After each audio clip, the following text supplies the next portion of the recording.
Bonjour, c'est Kevin et bienvenue dans ce nouveau podcast dans lequel je vais te montrer, je vais te donner 5 sources de trafic pour pouvoir faire la promotion de tes liens en affiliation.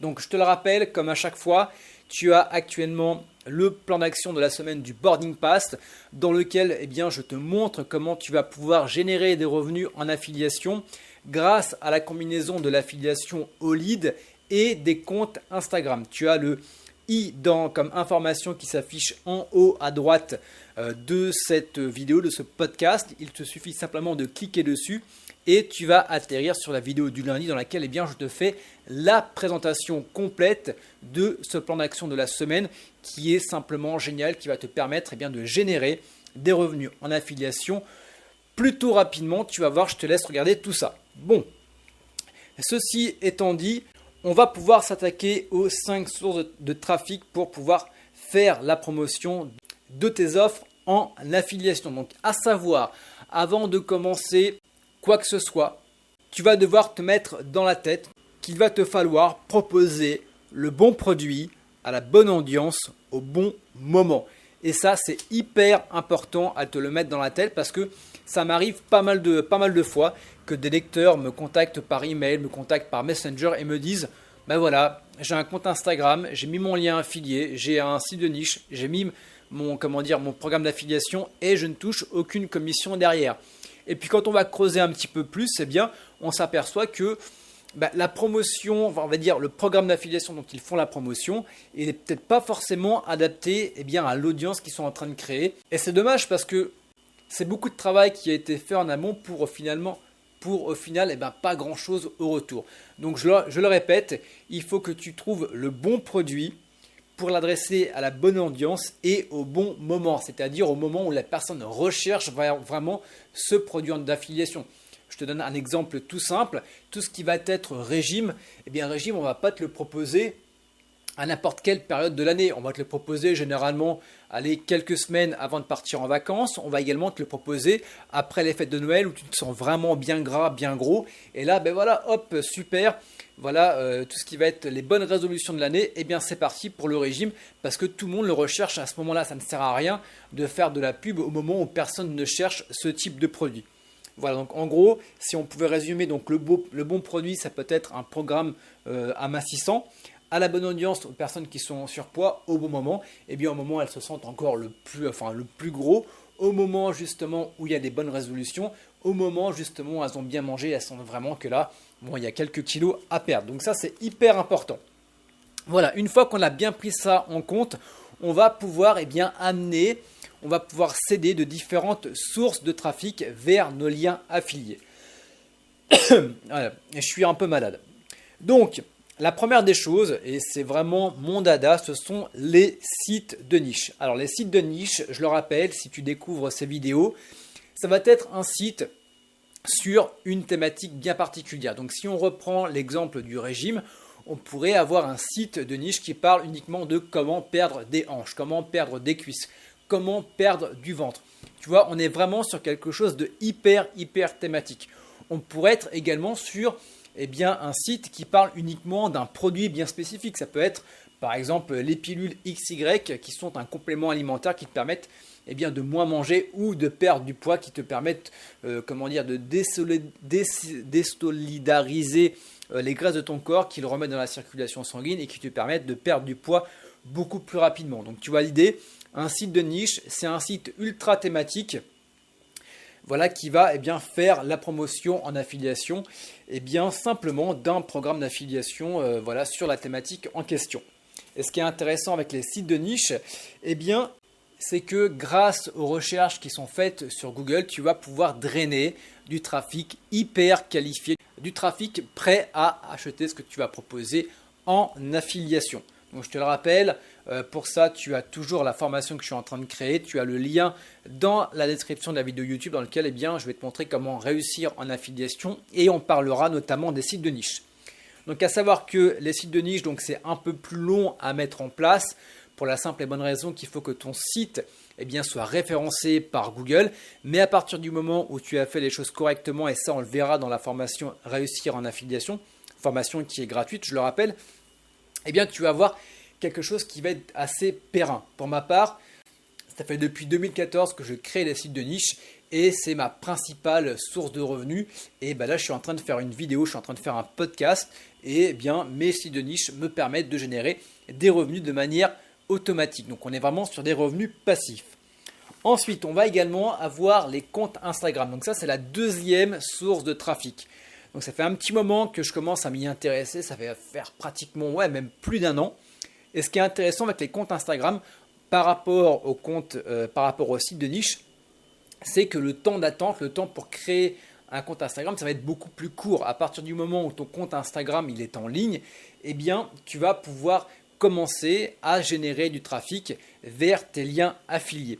Donc c'est beaucoup plus court. Par contre, attention, tu dépends de la plateforme. Donc si tu fais entre guillemets des conneries, que tu fais un peu en mode bourrin, que tu ne respectes pas le règlement d'Instagram, eh bien tu peux te faire bannir ton compte. Et contrairement à un site de niche où tu peux toujours éventuellement récupérer le contenu, là quand tu reviens, que la clé est sous la porte et que ton compte est inaccessible, eh bien tout le travail que tu auras fait, notamment le travail de poste, tu perds tout en gros. C'est du jour au lendemain, tu te retrouves avec zéro. Et ne crois pas que ce soit rare.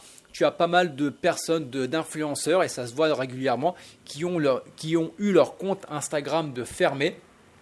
Et ils se retrouvent un petit peu le nez dans l'eau, le bec dans l'eau. Et voilà, il faut tout reconstruire de zéro. Ensuite, on va également avoir Pinterest. Alors Pinterest, ça fait quelques semaines, voire maintenant même quelques mois que je commence à m'y intéresser. Donc là, on va être un petit peu dans l'entre-deux. Donc Pinterest, alors il faut savoir que c'est à 80% féminin. Donc je te le rappelle, le bon produit à la bonne audience au bon moment. Donc on va peut-être pas forcément aller viser des produits à destination des hommes, même si ce qui est intéressant, c'est que tu as très peu de comptes qui sont faits pour les hommes, eh bien tu peux justement te démarquer. Mais bon, Pinterest, déco, bijoux, trucs un petit peu girly, ça passe beaucoup mieux. Donc là, le temps de mettre ton compte Pinterest en place, le temps d'automatiser, le temps que ça prenne, on va être entre un compte Instagram et un compte Pinterest. Donc on va dire que si un compte Instagram, en quelques jours, c'est parti, un compte Pinterest, voilà, on va dire un jour pour Instagram, une semaine pour Pinterest, plus ou moins. Mais ça va être beaucoup plus périn qu'un compte Instagram. Et le truc qui est intéressant par rapport également à Instagram, il y a plusieurs avantages. C'est que tu vas pouvoir mettre un lien sur chaque post que tu vas pouvoir publier sur Pinterest. Au contraire, sur Instagram, tu as un lien uniquement dans la bio. Également, ce qui est intéressant avec Pinterest, c'est qu'à partir du moment où tu vas avoir un post qui va être épinglé sur différents tableaux de différents utilisateurs, tu peux te retrouver plusieurs mois après, voire des fois quelques années après, à ce que ton post que tu as publié il y a, on va dire 10-12 mois, soit encore d'actualité et te génère encore du trafic. À la différence avec Instagram, si tu publies un post aujourd'hui, tu peux être sûr qu'en fonction, si tu publies 1, 2, 3, voire 4 fois par jour, au bout de 3-4 jours, ton post, il n'existe plus et il y a de très fortes chances que plus personne ne revienne dessus.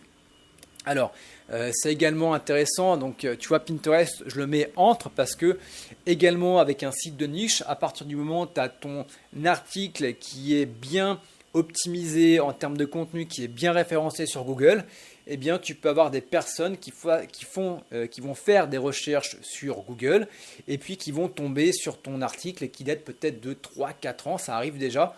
Moi notamment, j'ai un blog sur le Vietnam et que j'ai lancé en 2011 et j'ai encore des personnes qui viennent sur mon site et ça fait au moins 2-3 ans que j'ai pas touché et qui me rapportent des ventes régulièrement tous les mois. Donc tu vois, c'est assez intéressant, ça met un peu plus de temps, mais après tu peux, comme une locomotive, tu fais un petit peu d'entretien de temps en temps, mais ça tourne vraiment tout seul. Ensuite, on va avoir deux autres sources de trafic qui sont également gratuites, qui vont être Twitter et YouTube. Alors Twitter et YouTube, j'ai pas encore d'expérience dessus, je suis en train de créer un compte Twitter, notamment sur la rencontre que je suis en train d'automatiser. Voilà, je suis en train de gérer avec une community manager pour qu'elle me fasse de la publication automatique sur comment on peut appeler ça, sur Twitter. Donc je vais lancer 2 comptes dans la rencontre. Un compte où je vais faire donc du CPA, où je vais faire de l'abonnement, et également un compte où je vais faire du CPL, où je vais faire du lead. Donc à partir du moment où ça va marcher, dans tous les cas je te referai un retour. Et puis le dernier point, ça va être pas Twitter, ça va être YouTube. Donc YouTube, c'est également la même chose. D'ici quelques semaines, voire quelques mois, je pense, quand je retournerai en Thaïlande, je m'occuperai de tester 2-3 trucs sur YouTube. Et sur YouTube, ce qui est intéressant, c'est qu'on va pouvoir faire du CPL, mais également du CPA, donc du lead et tout ce qui va être vente d'abonnement. Et dans tous les cas, je te ferai un retour derrière. Ce qui est intéressant avec YouTube également, c'est qu'à partir du moment où ta vidéo est bien positionnée, c'est un peu comme sur des sites de niche. Quand tu auras des recherches qui vont être faites sur YouTube comme sur Google, tu as des chances que ta vidéo ressorte également dans les résultats de YouTube. Et une fois que tu as créé ta vidéo, elle va te servir. Ça m'est arrivé par exemple, j'avais un site de niche sur comment ouvrir un restaurant. J'avais justement, à partir d'un article, un truc tout crasseux, j'avais pris un genre de PowerPoint, c'était Keynote avec le Mac, et j'avais résumé un petit peu l'article avec un PowerPoint et puis l'audio. Alors merdique, même moi quand je me suis écouté, j'ai fait mais putain c'est pas possible. Et je crois que j'ai 20 000 personnes qui ont regardé la vidéo.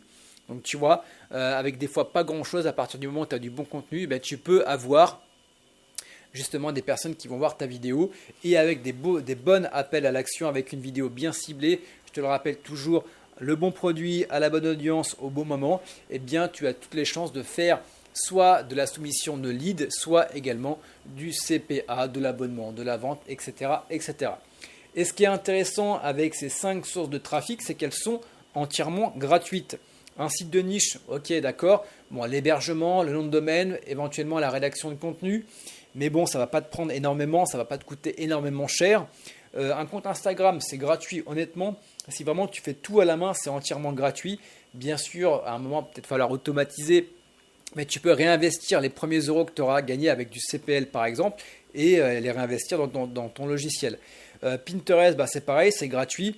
Là où ça va peut-être coûter de l'argent, c'est à partir du moment où tu vas vouloir automatiser. Et pareil, en automatisant, tu vas forcément augmenter tes revenus.